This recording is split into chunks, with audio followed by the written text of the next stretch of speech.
सरसों का साग पहले हम बना के तैयार करेंगे, उसकी तैयारी करेंगे। तो ये 1 किलो के करीब हैं सरसों के पत्ते। सरसों के पत्तों के मैंने एक्स्ट्रा जो डंठल होते हैं उन्हें निकाल लिया है। अच्छे तरीके से इन सरसों के पत्तों को साफ कर लिया है और साफ करके खुले पानी में अच्छे तरीके से धो लिया है। साग बनाए तो उसे अच्छे तरीके से धोएं, क्योंकि उनके पत्तों में मिट्टी बहुत होती है, इस बात का ध्यान रखें।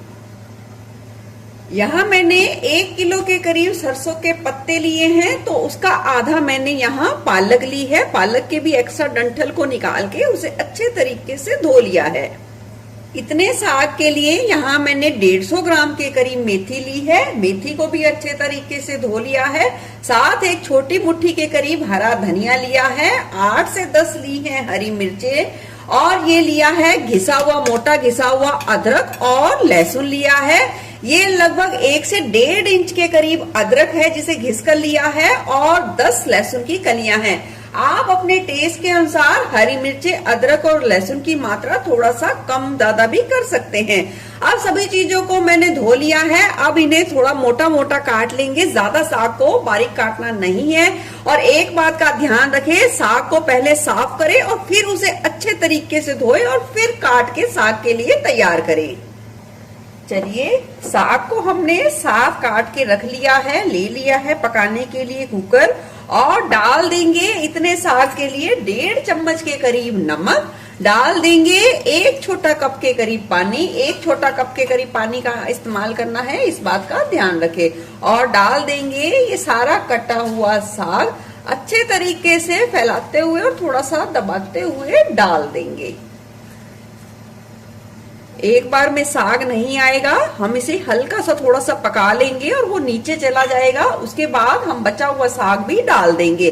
डाल दी है कटी हुई हरी मिर्चें, साथ में डाल देंगे घिसा हुआ अदरक और लहसुन। अभी थोड़ा सा पकाएंगे और बचा हुआ और डालेंगे।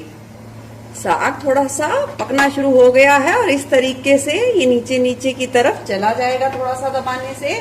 अब डाल देंगे बचा हुआ सारा साग। डालने के बाद कुकर का ढक्कन लगा देंगे और हाई फ्लेम पे 1 सीटी आने के बाद गैस की फ्लेम को लो पर कर देंगे और 25 से 30 मिनट के लिए लो फ्लेम पे साग को पकने देंगे और फिर उसे घोटेंगे।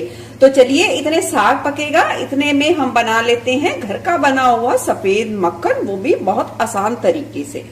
घर का सफेद मक्खन बनाने के लिए यहाँ मैंने एक मीडियम कटोरी के करीब ली है मलाई। मलाई को मिक्सी जार में डाल दिया है और डाल देंगे एक मीडियम साइज यानी कि एक छोटी कटोरी के करीब ठंडा पानी। पानी ठंडे का इस्तेमाल करना है। अगर बहुत ज्यादा ठंड का समय है तो आप थोड़ा कम ठंडे पानी का इस्तेमाल कर सकते हैं। अब मिक्सी जार का ढक्कन हम लगा देंगे और मिक्सी में लगाकर 30 से 40 सेकंड के लिए 30 से 40 सेकंड के लिए चलाएंगे और फिर खोल के हम चम्मच से एक बार हिलाकर देखेंगे और इसी तरीके से 2 या 3 बार ये ऐसे चलाएंगे 30 से 40 सेकंड। इतने में ही मक्खन बनके बिल्कुल तैयार हो जाएगा। देखिए, बहुत ही आसानी से ये देखिए मक्खन बिल्कुल बनके तैयार हो गया है। इस बात का आप ध्यान रखें, थोड़ा सा अपनी मिक्सी के साइज के हिसाब से आप उसमें मलाई का डालें। बहुत ज्यादा मलाई एकदम से बिल्कुल भी ना डालें। इसे अब डाल देंगे खुले बर्तन में। खुले बर्तन में डाल के आप इसे हाथों से थोड़ा सा मथ लीजिए तो मक्खन बिल्कुल एक जगह इकट्ठा हो जाएगा और जो मलाई वाला दूध यानी कि जो मट्ठा छाछ जो भी इसे कहते हैं वो अलग हो जाएगा और उसे बिल्कुल अलग कर लीजिए और मक्खन को अलग कर लीजिए। अब मक्खन को हम अच्छे तरीके से धो लेंगे। मक्खन को धोने के लिए चाहे गर्मी का मौसम हो चाहे सर्दी का मौसम हो, बहुत ही ज्यादा ठंडे पानी का इस्तेमाल करके धोना चाहिए। इससे बहुत ही अच्छे तरीके से वो साफ होता है और लंबे समय तक हम इसे रख सकते हैं और बिल्कुल भी इसमें खटास या कोई भी स्मेल नहीं होगी। मक्खन को 2 से 3 बार अच्छे तरीके से मथ कर धो लिया है और देख सकते हैं पानी कितना साफ है। अब इसमें बिल्कुल भी खटास नहीं है और अब हम इसे लंबे समय तक स्टोर कर सकते हैं। तो चलिए, घर का बना हुआ मक्खन तो हमारा हो गया है तैयार। मक्खन बनाकर हमने एक साइड रख लिया है, दूसरी तरफ हम साग घोटने की तैयारी करेंगे। यहाँ मैंने ले लिया है 2 छोटा चम्मच के करीब मक्के का आटा। आप चाहे गेहूं का आटा भी ले सकते हैं या बेसन भी ले सकते हैं, कोई भी दिक्कत नहीं है। अब मैंने यहाँ डाल दिया है 1 छोटा कप के करीब पानी और इसे अच्छे तरीके से घोल लेंगे और 4 से 5 मिनट के लिए रहने देंगे ताकि मक्की का आटा इस पानी में अच्छे तरीके से फूल पाए।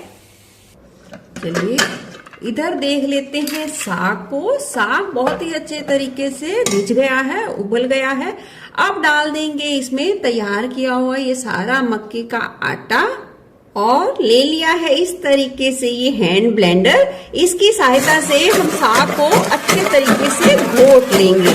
आप चाहें तो लकड़ी के घोटने से या मिक्सी जार का भी उपयोग कर सकते हैं, पर मिक्सी जार में करें तो साग को थोड़ा ठंडा करके तब लें। साग को हमने घोट लिया है। कई लोगों को साग थोड़ा सा मोटा पसंद होता है और कई लोगों को बारीक, ये आप अपने हिसाब से डिसाइड कर सकते हैं। और साग को घोटने से पहले इस बात का ध्यान रखें, अगर इसमें एक्स्ट्रा पानी है तो पहले आप उसे निकाल लें और जरूरत के हिसाब से आप उसी पानी को इस्तेमाल करें। अगर कम है तो पानी को थोड़ा सा गर्म करके इसमें ऐड करें।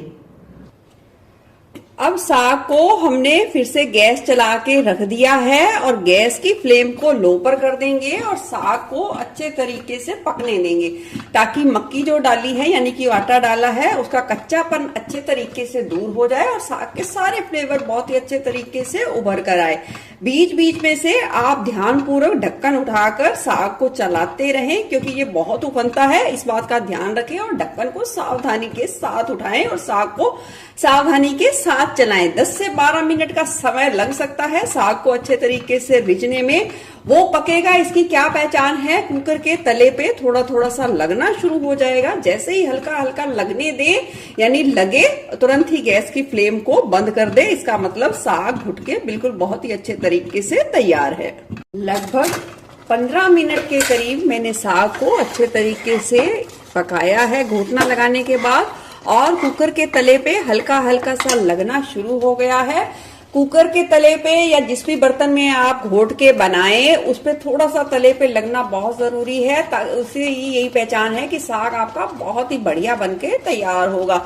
हल्का हल्का सा ही लगना शुरू हो तुरंत ही गैस की फ्लेम को बंद कर देंगे और अब हम इसे लगाएंगे तड़का। आपसे एक बात और कहना चाहूंगी, अगर आपके पास समय है तो आप एक दिन पहले बना के रखिए या 4-5 घंटे पहले बना के रखिए और फिर तड़का लगाइए। जो टेस्ट आएगा उभर कर आप कहेंगे मुझे किसी को भी नहीं देना, सारा साग मुझे ही अकेले खाना है। अगर आपके पास समय है तो इस टिप्स को जरूर अपनाएं। तो चलिए अब लगा लेते हैं साग को तड़का। तड़के के लिए कढ़ाई में डालेंगे 1 बड़ा कड़छी घी जैसे ही डालेंगे गरम होगा और डालेंगे यहाँ 1 चम्मच के करीब खड़ा धनिया, जिसे हम हाथों से थोड़ा सा रगड़ कर डाल देंगे। खड़ा धनिया थोड़ा सा चटकने के बाद डाल देंगे हम कटा हुआ प्याज को गुलाबी होने तक भुनेंगे। प्याज गुलाबी भुनने के बाद डाल देंगे कटे हुए टमाटर। अब टमाटर को तड़के में नरम होने तक पका लेंगे। टमाटर नरम होने के बाद डाल देंगे इसमें स्वाद के अनुसार लाल मिर्च पाउडर और इसे भी मिला देंगे और कुछ सेकंड के लिए तड़के को भुनेंगे। भुनने के बाद डाल देंगे थोड़ी सी कटी हुई फ्रेश मेथी, आप चाहें तो कसूरी मेथी का भी इस्तेमाल कर सकते हैं, थोड़ा सा धनिया पत्ता और मिला देंगे। अब डाल देंगे तड़के के हिसाब से सरसों का साग। जितनी आपको रिक्वायरमेंट है उतना ही फ्रेश तड़का लगाएं। अच्छे तरीके से मिलाकर लो फ्लेम पे 8 से 10 मिनट के लिए इस तड़के में साग को रिझने देंगे। 8 से 10 मिनट बाद देख सकते हैं साग की रंगत। देखिए घी साग की सतह पर खुद ऊपर आ गया है, इसका मतलब साग बहुत ही ज्यादा टेस्टी बनके तैयार है। अगर साग में बहुत ज्यादा घी डालना पड़ता है तो इसका मतलब साग बिल्कुल भी टेस्टी नहीं बना है। इसकी यही पहचान है कि ऊपर सतह पर घी खुद ब खुद आ जाए तो इसका मतलब बिल्कुल परफेक्ट तरीके से और बहुत ही ज्यादा टेस्टी बनके तैयार हुआ है हमारा सरसों का साग। तो चलिए साग तो बिल्कुल बनके तैयार है। अब बनाते हैं इसके कॉम्बिनेशन में मक्की की आटे का मूली वाला पराठा यानी रोटी। आटे के लिए 1 मीडियम कटोरी के करीब लेंगे मक्की का आटा एक छोटी मुट्ठी के करीब लेंगे गेहूं का आटा, डाल देंगे इसमें कद्दूकस की हुई मूली, मीडियम साइज की एक मूली का इस्तेमाल किया है इतने आटे के लिए। डाल देंगे थोड़ा सा नमक। अब आटे को अच्छे तरीके से मिला देंगे ताकि मूली अच्छे तरीके से पानी छोड़ पाए और हमें पता चले कि हमें आगे इसमें कितने पानी का इस्तेमाल और करना है आटे को लगाने के लिए। मिलाने के बाद अब थोड़ा थोड़ा करके हम पानी को मिलाएंगे, एकदम से नहीं मिलाएंगे और आटे को पहले हम एक साथ इकट्ठा करेंगे। आटे को इकट्ठा करने के बाद अब मुट्ठी का अच्छे तरीके से प्रेशर देते हुए आटे को हम 3 से 4 मिनट के लिए गूंथ लेंगे। जब तक अच्छे तरीके से गूंथेंगे, जब तक बिल्कुल एक साथ ना हो जाए, यानी कि बिल्कुल ही इकट्ठा ना हो जाए।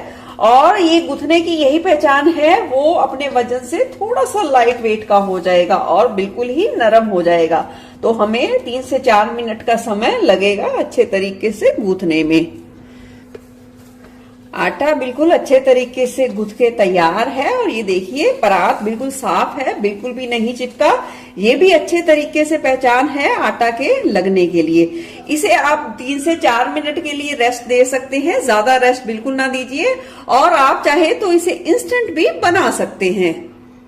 अब रोटी बनाने के लिए मैंने एक लोई ले ली है। लोई को इस तरीके से हथेलियों के बीच ले जाते हुए, दबाव देते हुए थोड़ा सा चपटा करना है। चपटा करने के बाद बिल्कुल हल्के से सूखे आटे से लपेटना है और इस रोटी को हल्का सा बेलन से प्रेशर देते हुए बेल लेंगे। ये देखिए आप जितनी भी पतली कर सकते हैं, ये रोटी बिल्कुल भी टूटेगी नहीं, बिल्कुल भी फटेगी नहीं। और किनारों को फिर इस तरीके से थोड़ा सा सील कर दीजिए, कोई भी दिक्कत नहीं आएगी। अब मक्की का रोटी बनाने के लिए तवे को बहुत ही ज्यादा तेज गरम करना है, इस बात का ध्यान रखें। और तवे पे पहली रोटी बनाने के लिए घी का इस्तेमाल थोड़ा अच्छे तरीके से करें और गैस की फ्लेम को हाई पर रखें। थोड़ा सा सिकने के बाद पलट दें। जब पहली रोटी बनाएं तभी तवे पे थोड़ा सा घी या तेल का इस्तेमाल थोड़ा सा ज्यादा करना है, बाकी आप रोटी को बिना घी के भी सारी आगे वाली बना सकते हैं।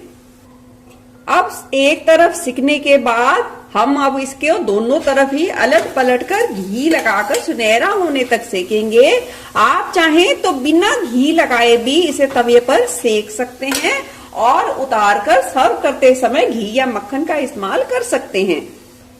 देख सकते हैं मक्की की रोटी कितनी आसानी से बनके बिल्कुल तैयार है। तो चलिए अब लगा लेते हैं सरसों के साग और मक्के की रोटी, सफेद मक्खन वाली पूरी पंजाबी थाली।